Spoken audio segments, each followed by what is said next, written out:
મારું નામ સલીમ મોગલ।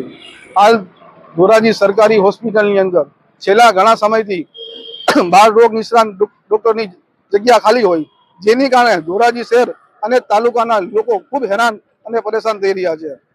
એક તરફ સરકાર દ્વારા વિકાસની મસ્ત મોટી વાતો કરવામાં આવતી હોય, બીજી તરફ કેન્દ્રના જે કેબિનેટ મંત્રીના મત વિસ્તારની આવી પરિસ્થિતિ હોય તો લોકો શું વિચારે? ખાસ કરીને વાત કરવામાં માત્ર બાળ રોગ નિષ્ણાત હોય, રેડિયોલોજીસ્ટ હોય સહિત અનેક જગ્યાઓ ખાલી છે, જેની કારણે શહેરના લોકો અનેક મુશ્કેલી વેઠી રહ્યા છે। આજરોજ ધોરાજી શહેરના વિવિધ સામાજિક કાર્યકરો દ્વારા માત્ર રાજકીય નહીં પરંતુ લોકોનો આક્રોશ વ્યક્ત કરવું એક કાર્યક્રમ આયોજન કરવામાં આવ્યું હતું, જેની અંદર ખાલી ખુરશી અને ખાલી ગોળીઓ દર્શાવી લોકોનો આક્રોશ વ્યક્ત કરવામાં આવ્યું હતું। અમારી માંગણી એવી જ છે કે તાત્કાલિક ધોરણે બાળ રોગ નિષ્ણાત તબીબ હોય સહિત અનેકની જે જગ્યાઓ ખાલી છે તેને તાત્કાલિક ધોરણે ભરવામાં આવે। હું ડૉક્ટર જયેશ વસેટિયન એસડીએ ધોરાજી ખાતે અધિક્ષક તરીકે ફરજ બજાવું છું।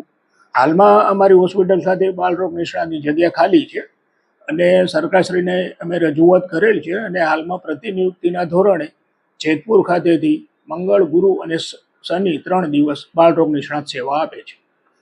હાલ દર્દીઓને કેવી હાલાકી પડે છે અને બીજે કે તમે રજૂઆત કરેલી છે? દર્દીઓને સ્વાભાવિક છે, અઠવાડિયામાં 3 દિવસ હોય એટલે હાલાકી તો પડે। બીજા અન્ય નિષ્ણાતની વાત કરીએ તો તાજેતરમાં ઓર્થોપેડિક સર્જનનો પણ કોન્ટ્રાક્ટ પૂરો થઈ ગયેલ છે અને રેડિયોલોજીસ્ટની જગ્યા ખાલી છે, તે પણ પ્રતિનિયુક્તિના ધોરણે સોમ, બુધ અને શુક્ર ઉપલેટાથી આવે છે। અન્ય 2 જે મહત્વની જગ્યા છે ફિઝિશિયન અને સર્જન, એ બંને તજજ્ઞ સીએમ સેતુમાં સરકારશ્રીએ એપોઇન્ટ કરેલા છે। મારું નામ સોલંકી પ્રવીણ। અમે દરેક સમાજના આગેવાનો અહીંયા ભેગા થયા છે સિવિલ હોસ્પિટલે।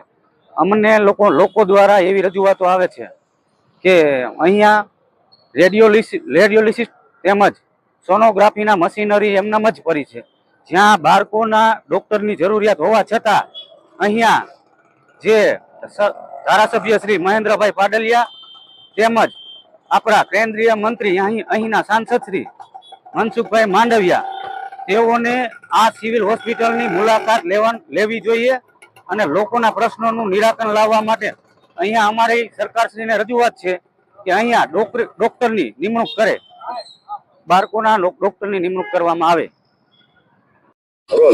મારું નામ સલીમ મોગલ। હાલ ધોરાજી સરકારી હોસ્પિટલની અંદર છેલ્લા ઘણા સમયથી બાળ રોગ નિષ્ણાત ડોક્ટરની જગ્યા ખાલી હોય, જેની કારણે ધોરાજી શહેર અને તાલુકાના લોકો ખૂબ હેરાન અને પરેશાન